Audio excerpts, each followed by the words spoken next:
আল্লাহ যদি হাসরের ময়দানে বলে, বান্দা এটা আমার দেওয়া জিহ্বা ছিল, কত জনরে ডাকলি বন্ধু। আল্লাহ যদি বলে, বান্দা আমার এই জবানে আমার নামটা কি আমি একবারও শোনার অধিকার ছিল না?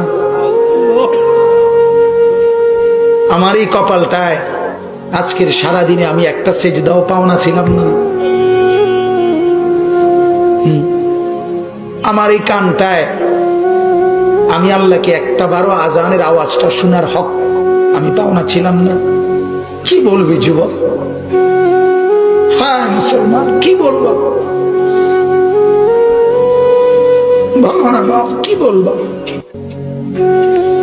এক মা যদি বলে, মা তার পাষাণ ছেলেকেও যদি মা বলে, এরে বাপ 9টা মাস তোরে পেটে ধরছি রে বাপ, 2টা বছর তোরে বুকের দুধ খাওয়াইছি বাপ, বিনিময়ে তুই আজকে আমার মতো মা রে ভুলে গেলি বাপ, কেমনে রে সহ্য করলি?